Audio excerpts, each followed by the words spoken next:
Bismillahirrahmanirrahim. Assalamualaikum warahmatullahi wabarakatuh. Selamat siang, Almas Voice.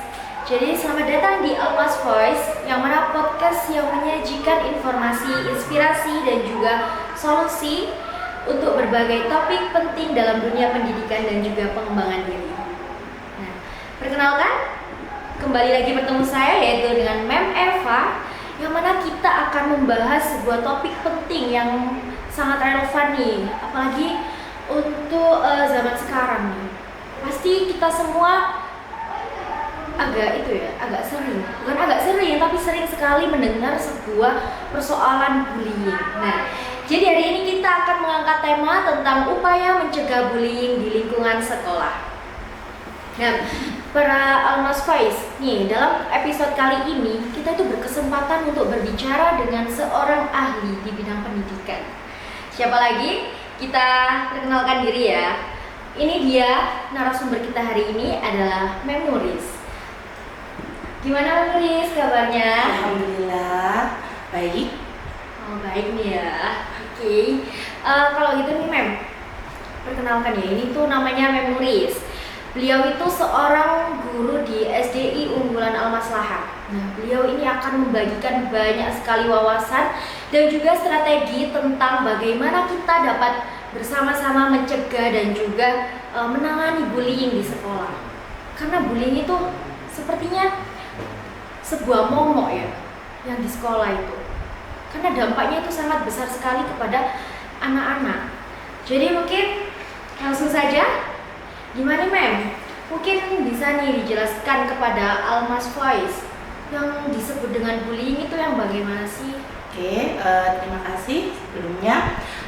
Bullying itu kan sebagai bentuk ancaman, suatu tindakan itu yang mengancam seseorang, baik itu bisa mengakibatkan ketakutan, kecemasan maupun dan lain sebagainya. Nah, si bullying ini dia itu lebih ke perbuatan yang tidak mengenakan gitu loh. Bisa berupa mengolok, terus menghina, kekerasan fisik juga bisa, tendangan, pukulan dan lain sebagainya. Oh, jadi bullying ini tuh bukan sekedar hanya mengolok-olok gitu ya? Oh bukan. Jadi dari perilaku juga. Iya. Lah, kira-kira kalau bullying itu jenis-jenisnya ada apa aja sih? Jenis-jenis dari kegiatan bullying atau perlakuan bullying? Ya. Kalau jenis-jenis bullying itu saya bisa mengkelompokkan menjadi 4 ya. Ini kan pertama ada tentang kekerasan verbal berupa itu tadi mengolok, menghina, mencaci maki. Itu termasuk yang tentang kekerasan verbal. Yang kedua itu ada kekerasan fisik. Kekerasan fisik itu bisa berupa memukul, menendang, atau mungkin kontak fisik gitu loh, yang mengakibatkan si korban itu merasa tersakiti gitu loh. Dan yang ketiga itu ada kekerasan emosional yang mengakibatkan emosi dari si korban itu mengakibatkan stres, mengakibatkan emosi yang tidak stabil gitu loh. Yang terakhir itu kekerasan sosial. Kekerasan sosial itu mengakibatkan si korban itu kayak terintimidasi gitu loh di lingkungan masyarakatnya, di lingkungan sosialnya gitu loh. Jadi dia itu merasa tidak aman gitu loh, kayak terancam gitu loh. Jadi si korban itu merasa kok saya tidak safe ya, kok saya tidak aman gitu loh. Apa salah saya gitu loh. Biasanya itu korban bullying itu tuh dia itu yang lemah gitu loh. Berbeda dari yang lainnya, dari teman-teman iya ya. gitu. Tapi kayaknya beberapa bullying nih yang sering terjadi di lingkungan sekolah nih, kayaknya yang sering saya jumpa itu verbal. Iya. Kayaknya banyak sekali nih, karena saya sendiri Mem Eva tuh sering sekali loh Mem melihat anak-anak didik itu sering banget dia tuh membuli temannya dengan verbal. Iya. Mungkin bisa jadi ya, mungkin dengan menyebut nama orang tua, berarti Iya. sebuah pembulian loh ya. Iya.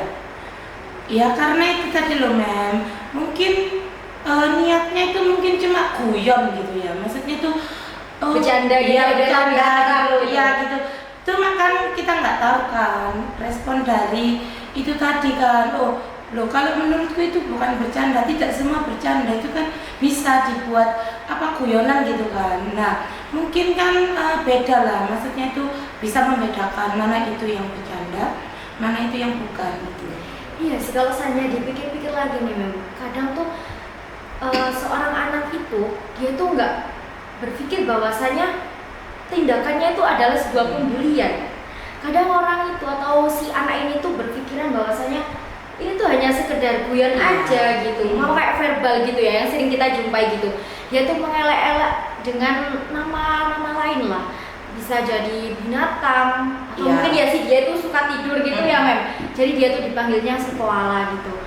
Kan namanya anak kecil tuh sering berpikiran bahwasanya biar lebih akrab aja gitu. Padahal sebenarnya itu Salah karena itu sebuah pembulian ya Mem. Jadi yang perlu banget nih anak-anak harus diedukasi tentang pembulian. Benar. Kayaknya emang sih, karena kayaknya nggak cuma di sekolah aja sih Mem. Seperti yang Mem Nuris bilang tadi, di lingkungan luar pun sering juga dia tuh merasa nggak aman. Karena itu sebuah dampak dari pembulian juga. Di media sosial itu juga bisa loh. Misalnya kita komen negatif ya, entah itu di TikTok, di IG, kan kita kan pernah ya, mungkin kita ada apa ya kayak selebgram. Aku suka sama selebgram ini. Nah punya saingan sama selebgram satunya, dibanding-bandingkan terus komen negatif. Dan itu tadi loh, apa komen-komen negatif itu tadi juga termasuk bullying. Itu kayaknya itu sebuah tugasnya dari netizen ya. Ya sih Mem. Kalau berarti itu ya, pembulian itu nggak hanya secara langsung, tapi juga lewat teknologi bisa, iya. Ya ampun, Ya itu tadi kita kan ya tidak salah kalau misalnya ada seorang artis itu tadi public figure melaporkan akun-akun seperti akun TikTok lah, akun YouTuber yang YouTube yang itu tadi loh, komen-komen negatif itu loh ya, supaya itu tadi memberikan efek jerah gitu loh. Kan tidak semua orang tahu kan keadaan apalagi seorang public figure. Apa itu dia capek apa enggak gitu kan, punya masalah apa atau apa, terus dikasih komen-komen seperti itu tadi. Tapi kayaknya kalau di lingkungan sekolah itu jarang sekali ya bahwasanya terjadi pembulian itu lewat teknologi yang ada. Tapi mungkin lebih seringnya yaitu tadi dengan kayak ejekan-ejekan atau kadang juga dengan mukul-mukul itu. Tapi kalau mukul sih sepertinya jarang sekali ya Mem. Mungkin lebih sering terjadi itu pembulian dengan verbal itu tadi. Nah kira-kira nih Mem, kenapa sih, ada nggak sih kok anak ini tuh sering banget dibully gitu? Apa sih yang terjadi sebenarnya? Mungkin gini loh, kita kan juga nggak tahu ya latar belakang dari keluarga masing-masing si anak gitu ya. Mungkin faktor keluarga itu juga berpengaruh gitu loh. Kita juga nggak tahu bagaimana gaya parenting setiap orang tua gitu loh kepada anak gitu loh. Nah mungkin saja gini loh, kalau anak itu ya di keluarga itu biasanya itu kalau saya bisa menyimpulkan itu anak itu bisa manipulatif. Di keluarga itu baik, di sekolah itu bisa mengeksplor dirinya gitu loh. Nah mungkin di mata keluarga itu anak ini tuh baik, santun, sopan, tapi kan waktu dia di luar di sekolah itu kan bisa berubah gitu loh sifatnya gitu. Nah biasanya yang korban bullying itu dia itu yang berbeda, biasanya itu yang lemah apa ya, kan kita kan pernah sih punya teman gitu loh, kok beda ya sama kita gitu loh, kok beda apa ini beda gender atau gimana nih? Nah ada sifatnya gitu loh, kan ada yang loh kok anak itu suka memisahkan diri, pendiam, kok nggak mau nyerawung, kumpul sama kita, gitu loh. Biasanya yang seperti itu yang jadi korban bullying yang lemah gitu. Jadi nih kalau bisa disimpulkan bahwasanya kita nih para ibu-ibu, para bapak-bapak Almas Voice mungkin bisa nih dilihat anaknya ini. Kalau misalnya dia itu lebih sering murung atau lebih kayak menyendiri terus, mungkin bisa nih didekati lagi. Gimana caranya dia bisa mempunyai rasa percaya diri? Karena kayaknya kalau misalnya seseorang punya nilai atau rasa percaya diri yang tinggi itu kayaknya jarang sekali deh jadi korban pembulian. Ya memang kan benar sih orang tua itu kan kalau saya bisa mengatakan support system paling utama itu orang tua.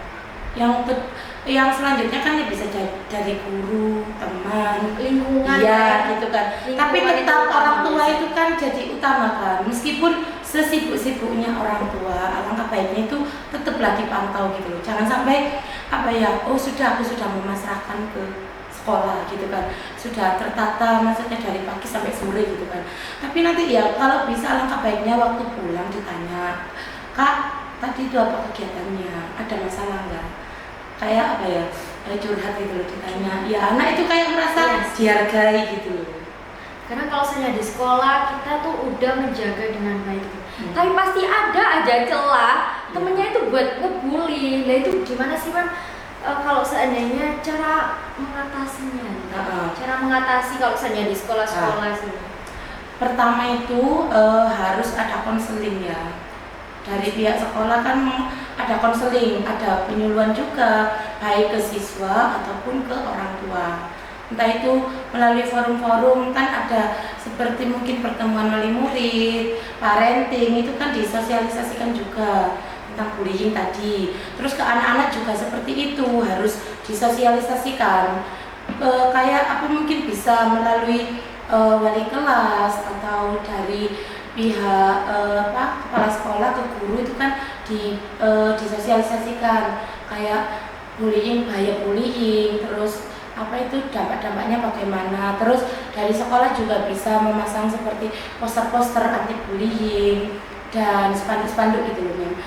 Dan juga itu tadi tetaplah mungkin koordinasi ya antara pihak orang tua dan sekolah juga, komunikasi ya, komunikasi. Oke. Karena tuh kayaknya gini dulu, kalau dia lihat itu apalagi anak kecil ya, anak kecil ini kan lingkupnya kan SD gitu, berarti kan masih umur berapa sih, umur 7 sampai berapa ya? Kelas 6 itu? Iya. Kelas 6 itu umur berapa sih? Sekitar 12, 13. Itu sepertinya mereka itu kalau misalnya cuma sebuah poster anti bullying gitu, apa langkah baiknya kalau seandainya gini ya Bang? Lebih cocok nggak sih Bang kalau seandainya kita tuh langsung mencerminkan gitu bahwasanya kamu itu salah, itu bukan kayak diejek gitu, itu sebuah pembulian gitu. Kayaknya yang lagi susah buat anak-anak itu pembedaan antara bullying dan juga kayak guyon-guyonan itu tadi sih Bang ya. Karena kan kadang mereka itu berpikir kalau ini tuh hanya guyon gitu, padahal sebenarnya itu sebuah masuk ke ranah bullying gitu. Nah, ada nggak sih mungkin terakhir nih buat para pemirsa Almas Voice dan juga para mungkin seseorang nih atau anak-anak kalian, anak-anak nih yang merasa dirinya itu sering banget dibully atau jadi bahan pembulian oleh teman-temannya. Mungkin ada nih statement untuk para Almas Voice ini. Ya, untuk para ayah dan bunda, tetaplah mendampingi anak-anak, memberikan kasih sayang ke mereka, karena memang untuk figur dari orang tua itu sangat penting gitu loh. Anak kan bisa menirukan juga dari orang tua, jadi tetap ya anak itu disupport baik itu di ranah apapun gitu loh, tidak hanya di sekolah, itu harus disupport dengan baik. Saya berpesan ya, untuk mungkin ada yang menjadi korban bullying di sini, jangan berkecil hati, jangan kecewa ya, tetap semangat, tunjukkan kalau kalian tuh punya potensi atau mengeksplor diri kalian. Jadi meminimalis gitu loh, supaya kalian itu tidak ditindas ataupun merasa lemah itu tadi. Harus bisa mengeksplor diri dengan baik itu tadi. Jadi ya, boleh kalau bisa ditarik benang besarnya gitu. Jadi bahwasannya cara mencegah bullying di lingkungan sekolah itu memang sih kayak poster-poster itu memang penting, tapi lebih pentingnya lagi bahwasanya kita memberikan edukasi, sebuah contohnya langsung, apalagi kita di ranah anak-anak ya men, kan dikasih contohnya langsung nih. Kalau seandainya perbuatan yang mereka lakukan itu adalah sebuah bullying, contohnya yang sering banget dilakukan ini, kayaknya anak-anak itu sering deh kalau seandainya waktu jam pelajaran mereka itu satu di antara mereka itu turun ke bawah untuk mengambil air minum karena sebenarnya teman-temannya itu itu loh ngegodain tuh dengan kayak aku nitip dong gitu, padahal sebenarnya airnya yang di dalam punya dia tuh masih ada gitu. Itu termasuk bullying nggak sih, Kak? Kalau menurut Mem Nuris ya. nih, Kalau itu saya mungkin itu ya, dia itu mungkin inginnya itu tadi minta tolong. Cuma apa ya, dengan mungkin cara yang salah. Kalau saya sih sebagai itu tadi ya, mungkin sebagai wali kelas gitu ya. Ya saya bilang sebelumnya itu ada kontrak belajar sama anak-anak. Barangmu itu dijaga sendiri, tanggung jawabmu sendiri. Entah itu seperti uang, atribut, iya, itu kan sering kayak hilang atau miss gitu ya. Iya, itu kan seperti isi air minum, itu kan kalau bisa tuh jangan merepotkan orang lain atau temanmu. Itu tanggung jawabmu sendiri gitu. Jadi apa ya, sebisa mungkin kamu yang melakukan sendiri, jangan melimpahkan itu tadi ke teman atau orang lain. jadi untuk cara mencegah bullying yang paling tepat itu adalah yaitu dengan kita memberikan edukasi kepada anak dan juga kepada guru, dan juga paling penting adalah antara komunikasi dengan orang tua, karena yang bisa membangun brandingnya anaknya itu, bisa membangun percaya diri anaknya itu bukan hanya dari guru di sekolah, akan tetapi dari orang tua juga. Jadi terima kasih telah mendengarkan episode kali ini dari Almas Voice. Jangan lupa untuk ikuti terus ya podcast kita. Saya Mem Eva dan juga Saya Mem Nuris. baik, terima kasih. Wassalamualaikum warahmatullahi wabarakatuh.